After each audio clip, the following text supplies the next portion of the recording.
Wizkid Ojuelegba has been touted as one of the greatest Afrobeat songs of all time. Not only was he recognized as spearheading the rise of Afrobeat internationally, it also served as an evolution of the man we now know as Starboy.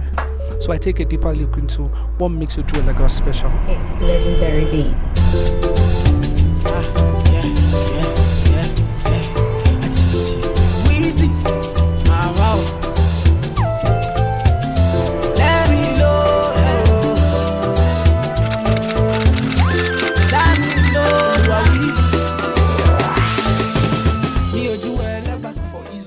I'll be breaking down this video into several parts.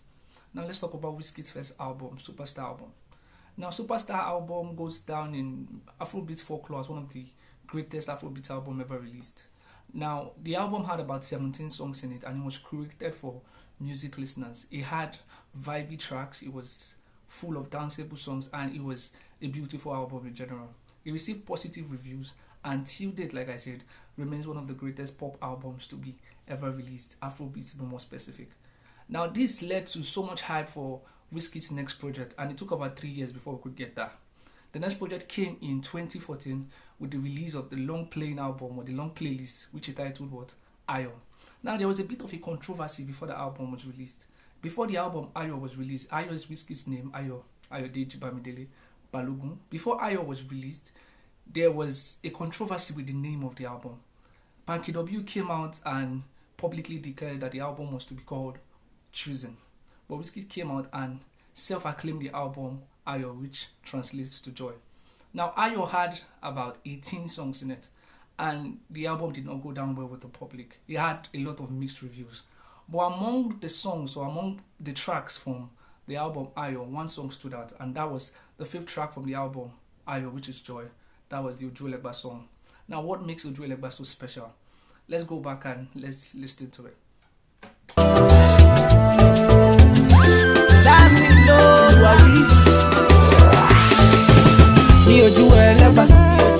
They know my story. From old dog studio, I be hustle to work. Ojuelegba, oh, me and City. From old dog studio, we been hustle to work. Ojuelegba, oh, my people dead, yeah. My people suffer. Them they pray for blessing. Ojuelegba, oh, my people dead, yeah. Them they pray for blessing, for better living. I asked a lot of friends what makes Ojuelegba special, and I got different tones of reply. But among one of the replies was that Ojuelegba came out at a point in time when Nigerians were used to the pop sound, and it was a refreshing feel. Now this song was a slow tempo paced song. The legendary beat duo of Uzizi Oniko and Okemuto Oniko brought a kind of panache we had never seen in a Nigerian Afrobeat sound before. Now, like my friend Daffy Gakon rightly mentioned, he described the beat as being otherworldly. According to him, you could sing anything on that beat and that beat would still remain relevant. And it's testament to the proof that even till date, when you listen to the Ojuelegba song, it never gets old. You never get tired of listening to it because of such grounded work that was placed into making the instrumentalization of that song. Now, Ojuelegba begins with a slow percussive introduction into the sound. We get something like a shekere kind of movement, which gives you a slow groovy vibe. You just feel like tapping your feet and dancing to the rhythm as the rhythm takes you on a journey which we know leads us to Ojuelegba.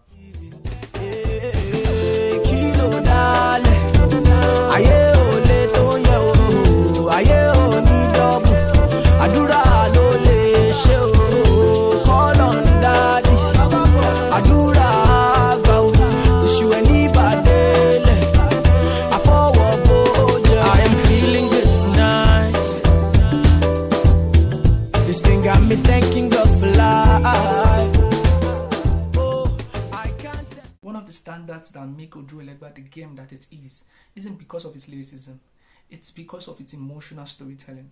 Ojuelegba simply tells the story of grass to grace, of a young Wizkid who grew up in the slums of Ojuelegba to become the international superstar he became.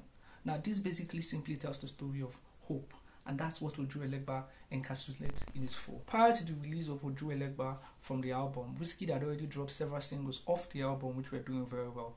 There was Jaye, there was Show Me the Money, there was Die on Top Your Matter, and all these songs were well received, Jaye being the lead single of the album. But it was Ojuelegba who came out from the album and took the world by storm.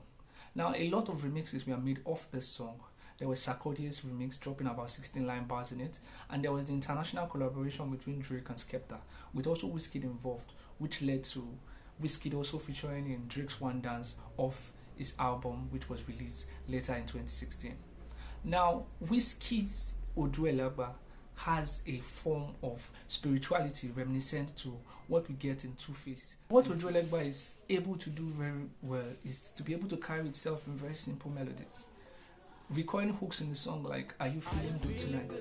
Or Call on Daddy, which is a reference to a religious affirmation on calling on God, which is very synonymous with Nigerian sound. For example, take Orisha Femi's and Young Six Blessings.